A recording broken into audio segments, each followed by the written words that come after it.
Hi, everybody. Thank you so much for agreeing to facilitate an online webinar for the Center for Teaching Excellence.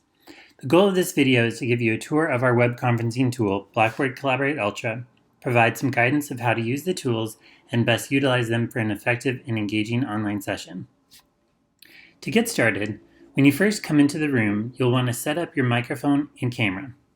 Even if you were prompted to set them up when you came into the room, you will still need to turn them on.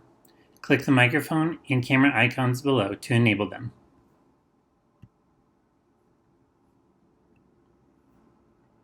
From your point of view, you will always be small in the bottom left, but others will see you in the middle of the screen. Collaborate currently limits videos shown at once to about 4 depending on your screen size. Collaborate, if you want to change your view, you can switch between follow the speaker mode and group mode. Changing this view only changes it for you and not anyone else. Raise hand allows participants to get the attention of the facilitator so that they can share their mic and participate. Make sure to let participants know at the beginning of the session how you'd like them to interact with you, be it in the chat or with their mics. You can record sessions in Collaborate. This will record whatever is in the main square here and the chat.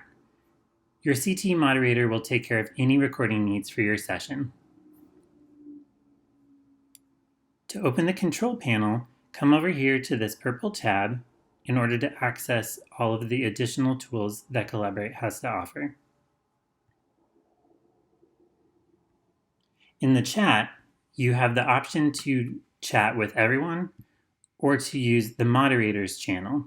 This way you can collaborate with anyone else who is a moderator in the session and communicate besides in the big group.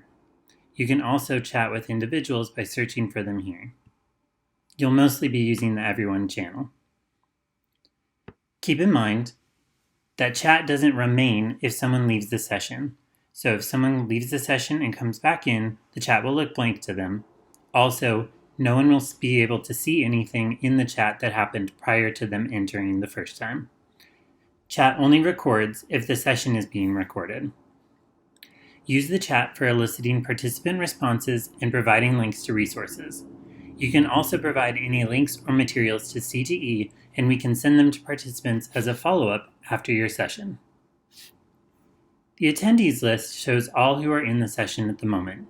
If you drag and drop the tab at the bottom, you can pop out the attendees tab to see it in the control panel at the same time. This can be important for tracking attendees and responding to them in the session.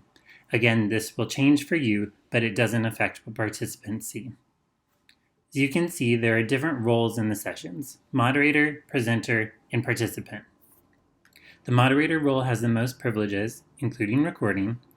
The presenter has fewer privileges but can share content.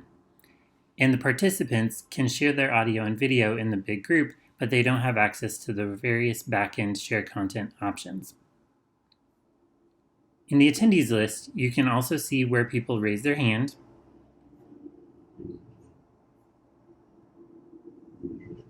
and where they use the My Status and settings to express themselves using emojis and other options that allow them to participate without necessarily interrupting.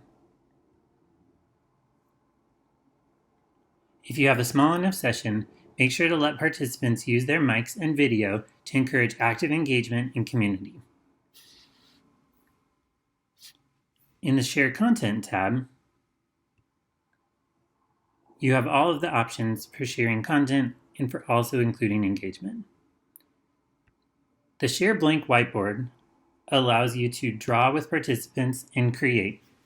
It can be a little clunky, but some people like to use it. The Share Application screen is something that you should definitely practice before the session because this works differently on different browsers. If you need to share a video with audio, you can do that through here, but only through Google Chrome. Your audio must be open in a tab in the Chrome browser, and you should definitely practice beforehand. So you can come to the Chrome tab option, select the tab that contains your video, click the Share Audio option, and then click Share. Try to reserve the screen share function for things that you cannot share as a file, such as websites, videos, and demonstrations. Things like PowerPoint should be done in a file. While you're sharing the screen, you won't be able to see the chat and other Collaborate functions. You will be able to hear people and they will hear you, so coordinate with your CTE session moderator how you'd like them to let you know if participants have questions while you're screen sharing. Share camera makes it so that the only camera that can be seen, or the only primary video that can be seen, is yours, versus the various boxes that seem to come and go.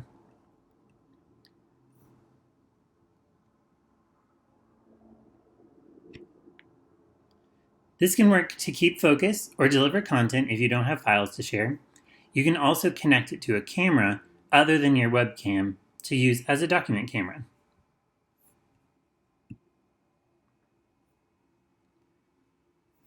Under Share Files, you can upload documents that you can then share with participants. This is distinct from Screen Share in that you can see the file and other aspects of Collaborate at the same time, such as the chat.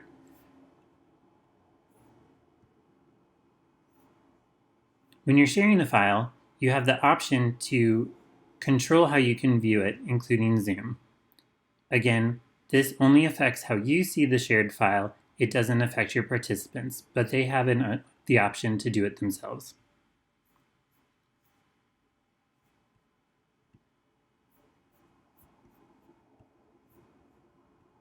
Use the polling function to see what your participants think on a certain question and to add some active engagement to the session. You can edit the question and answers here, or use the default yes, no, and numbers setups.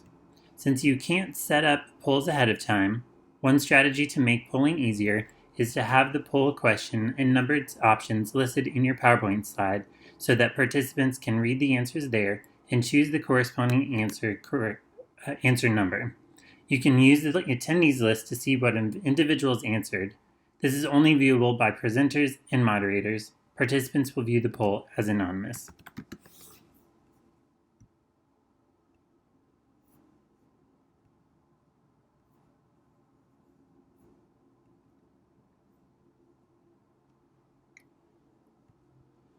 Breakout groups are a great way to engage participants in larger sessions and small group discussion. You can assign people to groups, or you can assign them randomly. Once you begin the breakout, all participants will be moved to their assigned rooms and be given presenter privileges so that they can share audio and video. To end the session and move everyone back to the main room, click the square within a circle near the top right corner of the screen. If you want to use breakout groups, please notify your CTE moderator prior to the session and they will help set them up. Our last tab is the My Settings tab. Under Audio and Video Settings, you shouldn't have to do much, but if you are having trouble, you can go here to prompt a camera and mic setup. You can also use your phone for audio. If you're having trouble getting this set up, contact CTE and we will help you troubleshoot. Under Notification Settings, you can choose when and how to get notifications in Collaborate. These will only affect you and your individual account. We'll remember them as you leave, and enter various Collaborate sessions. Under Session Settings, generally CTE will set these up or modify these if needed for your session. If you'd like to change one of these, please check with CTE prior to your session or discuss with your CTE moderator prior to changing them. That concludes our brief tour of Collaborate. Thank you again for leading a session for the CTE. If you have any questions about Blackboard Collaborate Ultra or facilitating your webinar, please let us know.